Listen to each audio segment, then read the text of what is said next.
Hello and welcome back to another episode of Screen Tested. I'm your host Tyrant and we are back with another armor testing episode. I really enjoy testing armor. We have a full series testing different types of armor and different pieces of armor, of course. And today we're going to be delving into what I would consider to be half realism, half fantasy, and that is monster skin, or the closest thing we can actually get to it and see how well it actually performs. So what I'm going to be testing specifically is crocodile hide.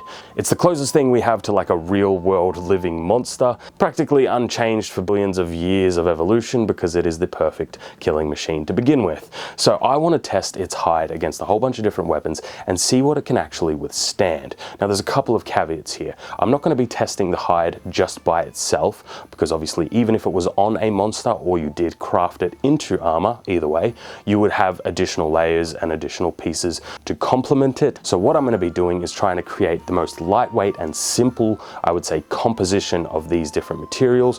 Perhaps we'll have an outer layer of our crocodile hide, then a middle layer of just regular hide, let's say, and then a final layer of perhaps some gambeson. I think that'll be super lightweight, super easy to build, and we'll see what it can actually withstand. So with the premise out of the way, let's get started with today's episode. So here is our finished crocodile hide, looking absolutely gorgeous. Now, like we said, we have that croc leather on the front, and we have a thick hide in between, and then we have the gambeson as the final layer on the bottom. I have a whole bunch of different weapons we can test with this. We can test a bow, a spear, a knife, a sword, and an axe. I think that is a good kind of mix of different class of weapons on this hide, and we'll see how it holds up. In terms of actually, like, this is quite light. It's really, really light, and it still does have a lot of flex to it. So in terms of actually making some viable armor out of this, I think it would actually, like, just in a practical sense, right? Could you take this hide and turn it into some armor? Would it still be lightweight enough? Yes, I think it is a, a big checkbox on all of those points. Let's chuck it on Tony and then start. Let's just see what it's made of. Crocodile, that is. The dagger that we're going to be starting off with is this Fairbairn Sykes World War II Commando fighting knife. This is for thrusting. I want to see how difficult it is to actually thrust through the hide. Now, it is kind of true that we're doubling up the gambeson, but I'm not actually counting if we get to this layer of gambeson, the one that Tony's already wearing. I don't care about that. I just want to see how if we can get through all three layers of this particular, kind of setup we've got here. Now, I should mention that crocodile hide, right, is interesting. What makes it interesting to me is obviously the osteoderms. I think that's what they're called. That is those thick ridge kind of scaly things here. These are what actually provide the strength to the crocodile. That is its armor. That's why it's not like regular hide, which is obviously just regular flat. We have like these big growths here. So that is what we're going to be testing, and hopefully they can hold up quite well to a bunch of different weapons. But only one way to find out. We'll start with thrusting, of course.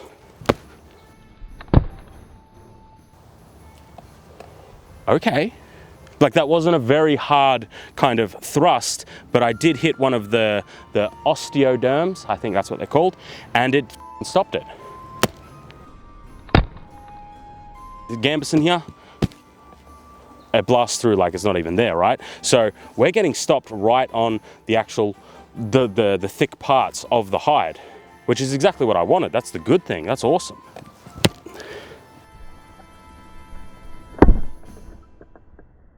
I want to see how much it takes to actually just punch through it. And it got stopped right on the osteoderms, I believe they're called. The dagger was stopped. I'm actually thoroughly impressed, but obviously keep in mind that I was hitting right down here where we have those big, thick, large scales. I think if we go up a little bit higher towards where they're a little bit smaller, hey, that's actually not bloody bad. Like, that is actually genuinely impressive. Holy crap, hold on, I didn't expect that. Okay, all right. A little bit more oomph. That still wasn't easy, but if we look at where we actually caused the damage, it was in between two of the plates. So that's actually, yeah, kind of like depending where we hit it. That is not through though. I mean, it's about 3 millimeters through all the layers. But again, that was kind of slightly in between the plates.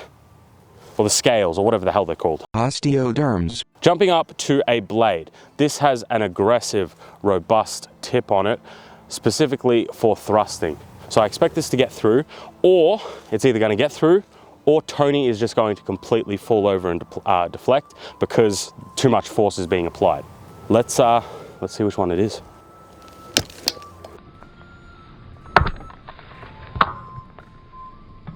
Wow, that wasn't actually too bad at all. It didn't go all the way through. I saw that. A little bit of deflection, might have to reinforce them a bit. Yeah, okay, we got through. However, should be noted that is right in between all of essentially the thick lumps, whatever we want to call them. So let's try that again. I'll hold it this way so hopefully you guys can see the blade a little bit better.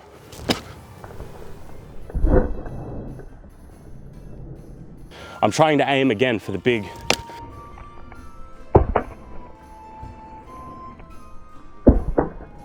No, it did not get through. I got it right on the tip. Holy shit, and the deflection on it, like the amount the blade basically warped, was insane. Let's do another one. One more.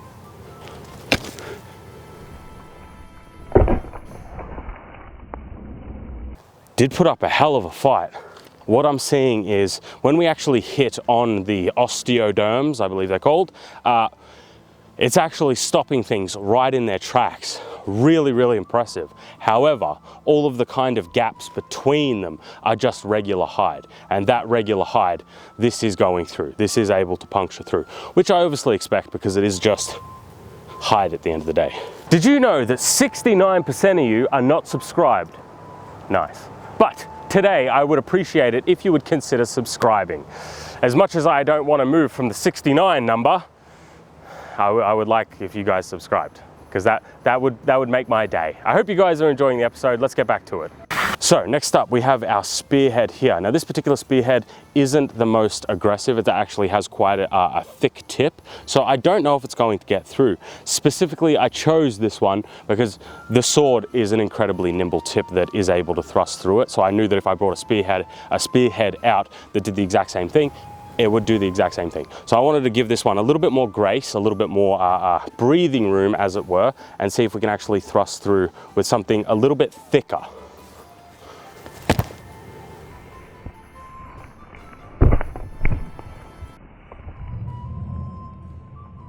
That one does not count. The reason why that doesn't count is that because that's one of the holes that the sword made. So that's actually not from the spear itself.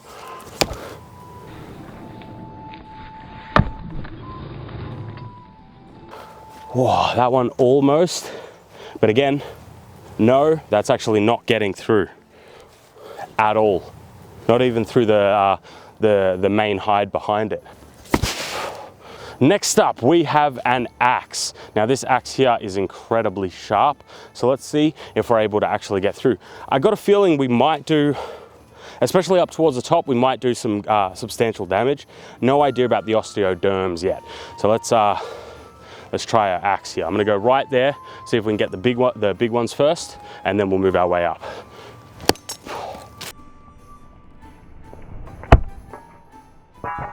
Oh yeah, like in some spots it did bust through. We actually did bust through some of the osteoderms there, some on this side, some of the big ones, but relatively speaking, it didn't make it all the way to the gambeson at all.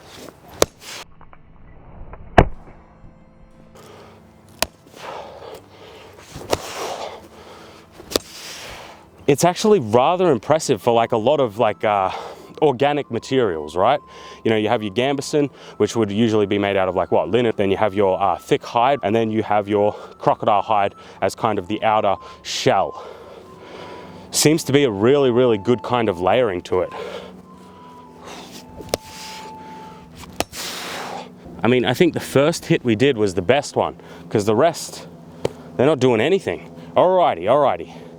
let's shoot some arrows at it. I reckon we can get through with some arrows. So I have 3 different arrowhead types. We're gonna try one of each and we'll see if any of them are able to punch through. I mean, I expect the target head not to be able to. The other 2, yes. I will start with 50 pounds, and if the 50 pounds doesn't make it through, we'll go up to 80. But we'll start with the 50, because if the 50 gets through, obviously we don't need to go any higher.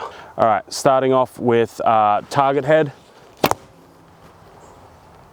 I don't think that got through the gambeson, but it seems to have gotten, funnily enough, through another little gap in in the plate bits. All right, this one here, if that got through on that, then I reckon this will definitely bust through. But I want to aim for the oyster derms, or whatever they're called. Oh God, that hit the core.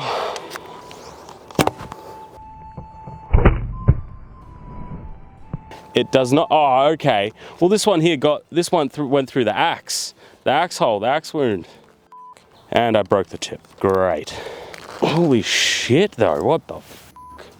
We are going to try that again. Reason being, I feel as though every single one of those shots basically went into a pre-existing like wound, right? So I want to kind of hit some fresh spots, because even the target head got suspiciously deep on that one. See, that sounded a bit more like what I would expect from this sort of thing. But long story short, 50-pound bow, not that heavy, absolutely obliterating all of them. So it can't stand up to arrows.